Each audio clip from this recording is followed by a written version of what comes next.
Bismillahirrahmanirrahim. Suratul Baqarah, surat sapi betina. Dinamakan surat Al-Baqarah yang artinya sapi betina karena nanti di dalam surat ini dijelaskan atau diceritakan kisah sapi betina. FYI saja teman-teman, adapun penamaan setiap surat di dalam Al-Quran itu memang suatu hal yang tauqifi, artinya memang murni dari Allah langsung. Sama halnya juga urutan surat di dalam Al-Quran itu adalah tauqifiyah, murni dari Allah. Bismillahirrahmanirrahim, dengan menyebut nama Allah yang maha pengasih lagi maha penyayang. Alif Lam Mim. Allah a'lamu bimuradihi, Allah yang paling tahu maksud dari lafadz ini. Lafadz ini termasuk lafadz mutasyabih teman-teman, termasuk ayat mutasyabihat, ayat yang memiliki makna yang samar. La ya'lamuha illallah, tidak ada yang tahu pasti maknanya selain Allah. Dzalikal kitabu la raiba fi, ai hadzal kitabu la raiba fi, kitab ini yaitu kitab Al-Quran tidak ada keraguan di dalamnya. Annahu min indillah, bahwa kitab ini datangnya dari Allah. Kenapa di sini menggunakan lafaz dzalika, dzalikal kitab, bukan menggunakan lafaz hadza, hadzal kitab, menggunakan isim isyarah yang menunjukkan arti jauh, padahal Al-Quran itu dekat dengan kita. Wal isyaratu bihil ta'dzim, menggunakan isim isyarah dzalika ini menunjukkan ta'dzim, menunjukkan bentuk ta'dzim kepada Al-Quran. Al-Quran meskipun dekat dengan kita, tapi Al-Quran itu tinggi derajatnya karena Al-Quran disucikan dari perkataan manusia. Oleh karena itu Allah menggunakan isim isyarah yang jauh, karena dari saking tingginya pangkatnya Al-Quran ini seakan-akan Al-Quran itu jauh dari kita. Hal ini seperti memanggil Allah dengan menggunakan huruf nidaiyah, ya Allah. Padahal huruf nidaiyah ini digunakan untuk memanggil munada yang berjarak jauh. Padahal kan dikatakan bahwa Allah itu lebih dekat kepada kita daripada urat leher. Maka menggunakan huruf nidaiyah yang biasanya digunakan untuk memanggil munada yang jauh, tapi digunakan untuk memanggil Allah yang dekat dengan kita,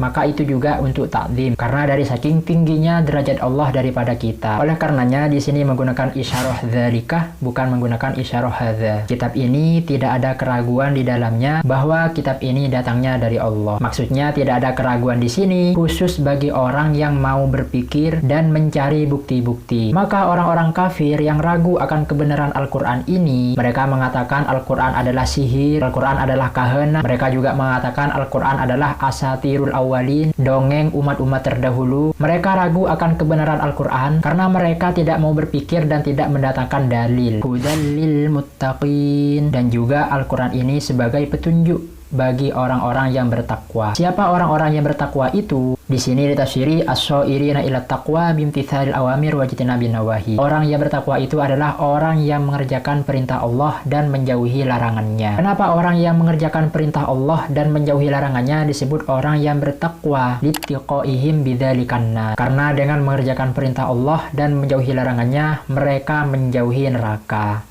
Takwa itu artinya menjauhi. Orang yang mengerjakan perintah Allah dan menjauhi larangannya disebut orang yang bertakwa karena dengan melakukan seperti itu mereka menjauhi neraka. Tapi mengerjakan perintah Allah ini ala hasabit tokoh ya, sesuai dengan kemampuan kita. Adapun menjauhi larangannya Allah itu wajib menjauhi semuanya. Makanya Nabi bersabda, "Ma nahaitukum anhu fajtanibuhu." Apa-apa yang aku larang kepada kalian maka jauhilah. Tapi wa ma amartukum bihi fa'tu minhu mastata'tum. Tapi apa yang aku perintahkan kepada kalian maka kerjakanlah semampu kalian. Jadi orang yang bertakwa itu adalah orang yang mengerjakan perintah Allah sesuai dengan kemampuannya dan menjauhi segala larangan-larangan Allah semuanya tanpa terkecuali, tanpa diembel-embeli mampu atau tidak. Alladzina yu'minuna bil ghaibi wa yuqimuna sholata wa mimma razaqnahum yunfiqun. Sifatnya orang yang bertakwa itu seperti apa? Di ayat ketiga ini Allah menjelaskan sifat-sifat orang yang bertakwa. Wa khassaha li'annaha a'lal awsaf.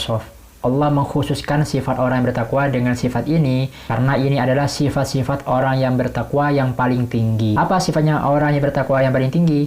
Alladzina yu'minuna bil ghaibi, yaitu orang-orang yang iman kepada perkara gaib, minal ba'tsih wal jannati wan nar, seperti hari kebangkitan, surga dan neraka. Wa yuqimunas shalah, mengerjakan salat, ayyatu nabiha bihuquqiha, tidak hanya mengerjakan salat tapi juga melaksanakan hak-haknya salat. Baik haknya salat yang zahir seperti syarat-syaratnya salat, adab ketika salat, rukun-rukun sholat, atau haknya sholat yang batin seperti khusyuk dan ikhlas. Wa mimma razaqnahum yunfiqun, dan apa yang aku rizkikan kepada mereka, mereka menginfakkannya. Ai fi taatillah, yaitu menginfakkan harta tersebut di jalan ketaatan kepada Allah. bukan di jalan kemaksiatan. Contohnya di sini seperti mengeluarkan zakat, memberi nafkah kepada kedua orang tuanya atau keluarganya, itu nafkah yang wajib ya. Kalau nafkah yang sunnah seperti memberi harta kepada orang fakir miskin. Inilah sifat-sifat tertinggi orang yang bertakwa. Apakah kita termasuk mempunyai sifat-sifat ini? Iman kepada barang gaib, surga, neraka, kiamat, hari kebangkitan, mengerjakan sholat dan memberikan hak-haknya sholat, menginfakkan rezeki yang diberikan oleh Allah. Kemudian sifat yang kedua orang-orang yang bertakwa adalah وَالَّذِينَ يُؤْمِنُونَ بِمَا أُنْزِلَ إِلَيْكَ وَمَا أُنْزِلَ مِنْ قَبْلِكَ وَبِالْآخِرَةِ هُمْ يُوقِنُونَ. Dan orang yang beriman kepada kitab yang diturunkan kepadamu Muhammad, yaitu Al-Quran, dan beriman kepada kitab yang diturunkan sebelummu seperti Taurat, Injil, Zabur, dan sebagainya, dan mereka yakin kepada hari akhirat, hari kiamat. Ini juga termasuk sifatnya orang yang bertakwa. Adapun orang yang bertakwa di ayat keempat ini, ayat ini diturunkan kepada orang yang menututi masanya Nabi Isa dan beriman kepada Nabi Isa. Setelah itu mereka juga menututi masanya Nabi Muhammad dan beriman kepada Nabi Muhammad. Seperti Abdullah bin Salam, Ammar bin Yasir, Salman, An-Najasyi, dan lain-lain. Sedangkan macamnya orang yang bertakwa di ayat ketiga tadi, itu diturunkan kepada orang-orang musyrik yang memang murni menututi Nabi dan tidak menututi Nabi Isa. Ulaika ala hudam mir rabbihim. Merekalah orang yang disifati tadi